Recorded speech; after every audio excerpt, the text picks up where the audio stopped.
Okay, let me ask you this. If you were going to come up with a metaphor that would describe men and women, now I'm talking about a food metaphor here that would describe men and women,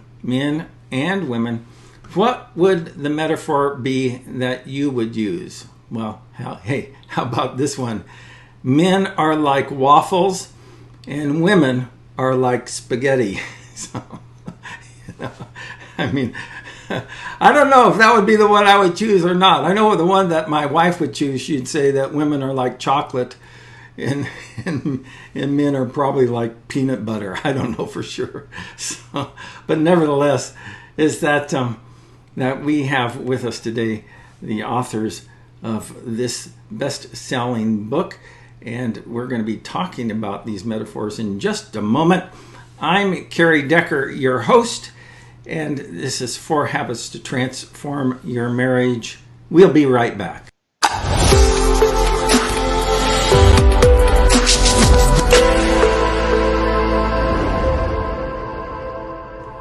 My guests today are Bill and Pam Farrell. Welcome to the show, guys. Hey, hi. Hi, Kerry. Great to be with you. Really nice to hang out with you. Yeah, it's good. I'm going to get myself out of the way here. There we go. And so, all right. Tell us the backstory about waffles and spaghettis. First of all, I want to know who came up with that. Oh, really? Maybe God. I would say it was God that dropped it right into Bill's mind. Yeah. It's a fun story. So we had been working with couples. I was pastoring a church in a local community, and we've been trying to help couples figure out how to get in sync with each other. Yeah. And I began to realize, these differences between men and women, they're very real. Oh, yeah. We know from research they're real, and in operation they're very real. And so I was looking for a way to help men and women get it. But as you know, Kerry, it's easy to get women to talk about relationship stuff, a little harder to get men to talk about relationship stuff. So I was praying, God, would you give me a male-friendly way to do this? Yeah. And it was just kind of stuck there for a while. And I was working with the youth basketball league in our town, and a guy in the league heard that I was a pastor, and he came to me one day and he said, Bill, can I bring my wife in to come see you? I think she's broken. And I was really intrigued because I wanted to know what he meant by broken. So I told him, yeah, come on in together and we'll talk and we'll see what we can do. Yeah. Well, the lady that came in, she is probably the most verbal woman I know. Like, I know women tend to have more words every day to work with than men do because of the way their brains are structured, but she would be in like the top 1 or 2%. Oh, yeah. I've met some women like that, yes. Yeah. They came to my office. They sat down, and he looked at her and said, go ahead. And she talked she just started talking and jumping from subject to subject to subject to subject to subject to subject. And the husband, looked at Bill, with a deer in the headlights kind of look. And he even said to me, she does this all the time. I think something's wrong with her. I really do think she's broken. Yeah. And it was one of those moments where all of the training, the research, and the desire to find a way to explain just came together. Yeah. And I said to this guy, hey, why don't you think about her conversation like a plate of spaghetti? There's a bunch of noodles on it, and she needs to go through and touch every noodle on the plate. And as soon as she's touched every noodle, she'll be good and she'll be finished. Yeah. And he okay. And so she started talking, and she talked for 55 straight minutes without interruption. It's probably the first time that he hadn't interrupted because Bill taught him some listening skills. And she sat back. She's like, oh, that was great. That was wonderful. That's right. We ought to do this more often. Exactly. That's exactly how she felt. And so she was like, okay, that was awesome. So I'm spaghetti. What's he like? Yeah. And Bill said, I said, well, we're out of time for today's session, so we'll get together in a couple of weeks and I'll explain it all to you. Because he didn't have a clue. Have you ever been there? Well, that's normally what we do when we're pastors, is that we, get back to me and then I'll tell you the rest of the story. Right. So I left that meeting and I said, God, I have 2 weeks. I need a food analogy that illustrates the way men process information. Yeah. And I know from research that we as men, we compartmentalize our thinking, but it's not how guys think. So my boys were making toaster waffles one day, and I said, I think that might work. That's it. Yeah. So I went to this couple, and I said, okay, here's how us men process is we're like a waffle. Yeah. A bunch of boxes. All those boxes are separated from one another by walls, and we put one issue in each box. Yeah. And we deal with life one issue at a time. Yeah. And I looked at him, and I said, it's your turn to talk this time. Is there a subject you want to bring up? And he said, yeah, there really is. There was this one deal that was almost causing them to go to the edge of divorce, and that's why he had talked to Bill initially. Yeah. So he started talking about this subject, and it was my job that day to keep her on track. He was like the box police. Because she kept wanting to bring everything else into it, and I had to stop him. I said, no, you can't go there. You can't go there. You can't go there. We'll write it down. Yeah. So you need to talk about it later. We can't, but you got to stay on subject. Wow. And they solved the issue in my office that day. Oh, yay, stayed married, yay. I think we got something here. So I came home and shared it with Pam. Yeah, I was standing in the garage sweeping. I remember. And Bill walked in and he shared this story and how God helped this couple. And I said, he's like, I think we should use it. Very supportive answer was? Well, he said, I think we should use it in a marriage conference this weekend. And I said, wow, it's a little corny, but I trust you and I trust God. So, okay. Yeah. And, we went to that marriage conference and we shared it at the marriage conference. It was a smaller conference, so the risk was low. But, Yeah. So one of the things that happened is that a newlywed couple was there that had seen that like a full page write up about these pastors who write about relationships. Gotcha. And so he had come with his newlywed bride and he said, wow, I really like that waffles and spaghetti thing. Have you guys ever thought about radio? And we're like, well, we thought it was pretty expensive at the time. And he said, oh, I'm the new weekend program director. You should come meet my boss. Yeah. And so went in and met his boss, and his boss, like, seriously, on the way down, we prayed, God, we know that in a world that pulls couples apart, only you are the super glue. Let us know that we can share you on this general market station. Yeah. And a program manager walked in, he shook Bill's hand, and he's like, hey, well, I understand you're a pastor, and I would assume that you would share the spiritual dynamics and how God can help and heal a relationship. Sure. Awesome. So what we discovered, Carrie, is that people tend to have a casual approach to their marriages. Yeah. They don't treat marriage like a career. They don't treat it like education. Exactly. It's a casual pursuit for them. Yeah. So when we were able to start talking about the differences, which we know from Genesis 1:27, that God built those differences. Oh, yeah. Yeah. It is male and female. And we're both made in the image of God. We just have different parts of the image. Yeah. And yet people don't think that deep for the most part. They think casually. Like, how do we get along today? Right. So when we put it in a food analogy, it fit the scenario. Yeah. People start saying, oh, yeah, I get that. Yeah. Yeah, and the beauty of it is now after people hear it, every time they eat waffles or eat spaghetti, they're reminded. Right, they remember it. And if it's in my house, a lot of waffles, a lot of egos going on. Let go my ego.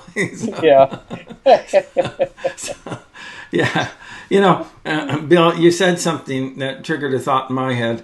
Is that you say that people they prepare for their careers, but they oftentimes don't prepare for their marriages. And one of the things that I find so often is that couples, they may come out of a family of origin that may be a little bit, crazy or whatever, but then they figure that they can come into and create their own family and just improvise along the way. And everything's going to work. Right. What a shocker, right? When Bill and I got married, we had more baggage than a 747. Like, wow. And Carrie, I think it's all well-intentioned. Sure. Because people want to have good marriages, and they really do believe I found the right person. Yeah. So, of course, we're going to figure this out. Mm-hmm. Like, magically, like, whoa, this wisdom just, like, floats down. No, you have to go after it. You have to pursue it. You have to hang out with wise people like you, Carrie. Oh, yeah. Well, and I do think people prepare. Yeah. But, again, they prepare the same way they prepare for vacation. If you're going to go on vacation, you spend a little bit of time preparing. You don't spend all year preparing. Right. Exactly. Where for your job, you work on that all year long. Yeah. And then they get disillusioned when the marriage doesn't work out the way they were hoping it would. And one of our goals is to help people see that there are some simple skills you can learn that make marriage work. Yeah. And help it be a much easier pursuit than people are afraid it's going to be. Like, so many people are afraid it's going to be too hard and we're not going to be able to do this. It's going to take too much time, too much effort. Yeah. But we like to teach how we like to learn, and so we help people laugh and learn at the same time. So Men Are Like Waffles has lots of funny things to help you remember. You're my type of people, really. So, Bill, you mentioned 3 things. Or excuse me, you said you mentioned some practical skills that you can learn to make marriage work. In my mind, I was thinking 3 things, and so give me like the top 3. Yeah. So the first is probably we need to explain the differences, what it means, and the implications of men being like waffles and women will be like spaghetti. Like our book, there it is. There you go. It has like 10 different traits. Yeah. Probably the most important one we start with is communication. Yeah. Right. People always say, "Well, we need to learn to communicate," and when they say that, they don't know what that means. But what they're hoping is that we're going to talk and it goes better than last time. and one of the points we make in the book is that men and women, we really do communicate differently. Yeah. Yeah. And so the key as a married couple is learning how to take turns when it comes to communication. So, for instance, we tell guys, when it's your wife's turn to talk, and you'll know it's her turn to talk because she starts the conversation. The first thing we want to do is turn off that fix-it mechanism we were born with, because as men, we're problem solvers. Oh yeah. It's part of compartmentalizing everything. Is we like to go into a box, figure out the problem, assign a solution to it, and then move on. Yeah. Well, our wife is not a problem to be solved. And so we need to turn off that fix-it mechanism, pack up our bags, and let her take the conversation anywhere she wants it to go. Yeah. And when I share that with men, I get lots of reactions. I want to interrupt you just for a moment and ask you a personal question. Okay. How long did it take you to figure that out in your own marriage? Actually, I think it was the first year, but we didn't have any words to go with it. Okay. I realized that when we had a conversation and Bill would just pack up his bags and go on a listening journey, that it went really well. Yeah. And I was fulfilled and I felt like I was heard and valued and all those good things. When Bill, when I realized that if I could stay on one subject, he wouldn't be so frustrated. I didn't have any words for it. I didn't call it a waffle or anything at that point. Yeah. I did notice that if I shortcutted conversations rather than going on and on, and his eyes rolled back in his head, then it went better. Yeah, that's what my wife, and I'm probably like what you're describing on steroids, because yes, I'm a problem solver by nature. That's who I am and what I'm about. And whether it's good or bad, I'm always in my head, kind of working out different things, both in the ministry and in my life and with technology and all of that stuff. And my wife said she learned a long time ago, when she talks to me, is just cut to the chase and get to the bottom line. Oh, wise woman she is. Yes. We actually teach parents how to help, pass on these important communication skills. We help parents set a timer for little girls and let them talk for 5 minutes. Oh, that's cool. But we have to stop and ask a question.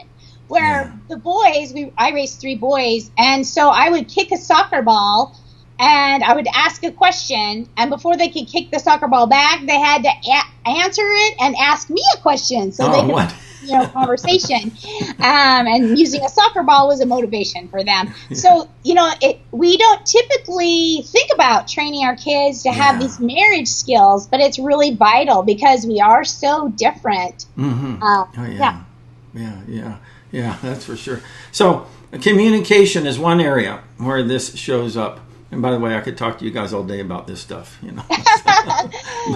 but give me a couple, you said you had 10 in your list. Give me a couple more on your list. Well, you probably need to hear the other side of the communication one, and we'll jump over. Okay. We women, because our minds are like spaghetti, we have more connections in the two hemispheres of our brain, so there's just more connections. Yeah. And so because of that, we travel through life making emotional connections to the people and things that matter most to us. And so by nature, we're really great at multitasking, sometimes toggle tasking, jumping from subject to subject to subject. So we can be on the phone and talking to our girlfriend, or life's all falling apart. We're watching Oprah. There's Dr. Phil. He's saying, how's that working for you? So we're like, how's that working for you? Yeah, you should listen to Pastor Carey. He's like so wise. And you know what? We're writing down our Christmas card list and our grocery list and our to-do list for our kids that we're telling in sign language to quit yelling because we're on the phone. I'm on the phone. We're doing the wash, the drying. We're cooking dinner. We can open and shut the oven door with our foot. Amazing multitasking, which is a gift to the family, to the church, to the community. It is. It is. I agree 100%. It is a gift. And before we move on, Carrie, let me just say, for the guys, the point of listening to our wives is to help them stay connected to us. Right. Oh, that's good. Because when they're connected to us, they trust us. Yeah, it's so good. And we all know how important trust is. Yeah. And to the ladies, I would say, don't be offended when your husband says he's thinking nothing. Right. Like empty box, blank box.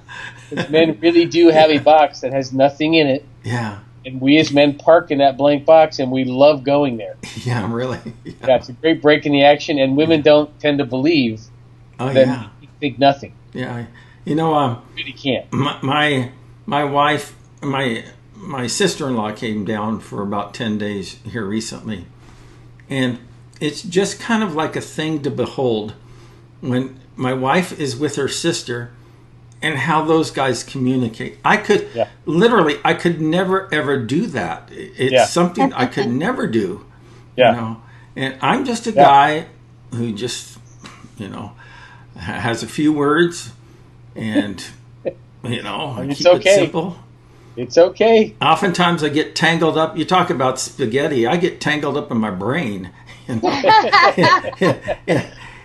it never gets to my lips. I just can't get it out. Yeah, I love it. So I guess I'm a woman in my brain.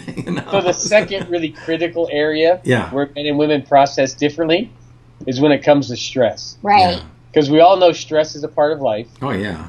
And there's no way to escape it. Yeah. And as a couple, you need to have a way to manage stress so it doesn't get too high. Mm-hmm. And again, men and women, we approach stress very, very differently. Oh, yeah. Women tend to want to talk their way through stress. Like when I'm stressed out, my mom knows it, my sister knows it, my best friend knows it. That's my wife, Clerk at Walmart knows it, Talk it out. Yeah. But that's not how us guys deal with stress. No. We lock down. They like to go their favorite easy box to rest and recharge. Exactly. But God kind of helped us girls out so we could recognize these favorite recharger boxes, in that most of them are shaped like boxes when you think about it. The TV screen is shaped like a box, the computer is shaped like a box, an iPhone is shaped like a box, the basketball court, the football field, the baseball diamond, a pool table, a soccer goal, the refrigerator, and the bed. The bed box, that red hot monogamy box, as we like to call it. A favorite box for husbands to go to when they're stressed out. It's kind of like the free square in the middle of a bingo card, and they can get there from every other square on the waffle. Bingo. And so just in communication, the most effective couples take turns when it comes to communication. And the most effective couples take turns when it comes to relieving stress. Yeah. Like when Pam and I, we often will ask each other, so whose turn is it to talk? Oh, that's good. And we will ask the question, which one of us is most stressed? Oh, that's and good. I found out, okay, so I'm going to ask you that question. Between you and your wife, who's usually most stressed? Because we always keep that person's need first. We try. Yeah. Do you know? I would say probably most likely it would be her, but I don't know if she would say that, Right. But I think that, and particularly, here's one of the things I have to tell you, and hopefully she'll never watch this broadcast. But we want her to. We love her. is that I have found that when she is planning an event for the church, Yes. the best thing I could do the day of or the day before is get out of Dodge. You know? That's hilarious. That's great. She Right. Either that or carry all the bags. well, that too, you know. Yeah, And that's beautiful. I end up being the pack mule a lot of times. Yeah. But if I can kind of just step back and let her kind of like go crazy, that sometimes that's the best way to do it. Yeah. She finds her way thing, out. Water. And kind of a serious note, like if couples don't accept the fact that they manage stress differently, then it becomes a conflict. Right. They're always fighting for whose stress needs are going to be relieved, and it's a tug of war. Yeah. Or we give each other the advice we need. Alrighty. Yeah. So the men will tell the women, just chill out, relax. Why don't you go do something that just relieves your stress? Which is not how she relieves stress. That's how guys relieve stress. Talk it through. Yeah. I want to verbally process. And women will see their husband stressed out, and they're like, "Okay, we need to talk about this." Oh yeah. And the guy's like, "You mean you're gonna drive my stress level higher?" Like, I want to go golfing. Exactly. Hey, I got to tell you something, and again, forgive me, but is that and I have a metaphor and an analogy that works in my head, but when my wife gets really stressed, and this is not one, I shared it with her before, and I still have to kind of walk her through it so she doesn't get too offended. But do you remember that movie called Outbreak, where a monkey got on a plane and it came back to America, and then all of a sudden everybody has the disease type of thing? Yeah. I tell my wife, "You're my outbreak monkey." is that when she gets stressed, I just pick it up. I get the contagion, because I want to fix it. That's right. That's true. Yeah, that's how God built you. It's true. And you know what? We do appreciate that. One of the things that we can do, ladies, is when we're stressed, we can tell our spouse whether it's an conversation or a fix it conversation. Like an conversation is just, we just want empathy, like, oh yeah, babe, yeah, I'll pray for you. Or it's like, no, I need some help here. Yeah. We need to communicate that. He can't read our minds. Oh yeah, that's great. And I would say, guys, the safest approach is assume she just wants to talk about it unless she asks you for help. Yeah, it's probably. That's a good better starting point. That was worth the price of admission right there. Hey, I want to come back to your other point, and I want to come back to the other points that you have, but we're almost out of time. So just give me a quick takeaway or two from this session, and then we'll wrap it up, and then we'll jump into another session and have a chance to kind of look at that a little bit more deeply. So, well, my tip to the women would be, when your husband brings up a subject to talk about, it's actually that subject that he wants to talk about, not the 5 or 6 other boxes that are surrounding that first box. So the goal is to stay in that box and become a great listener. Yeah. And one of the ways to start is just repeat key phrases that he's saying to keep him talking. There you go. What I would say to the men is, the lady that you married is not a buddy of yours that looks better than all of your guy friends. She is a woman. Yeah. And if you will practice the art of recreational conversation, you will find your relationship go much better. There you go. And if you picture it, like if you take a walk around a park, you don't stop at the end of the walk and analyze everything that you saw and try to remember everything you saw. You just go take a walk. Yeah, there you go.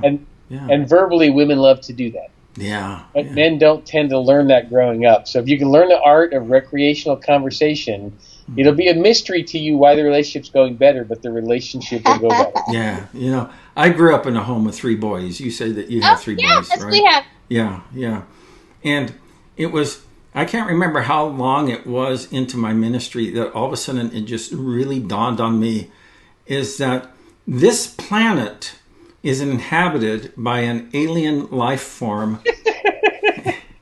and they have us outnumbered.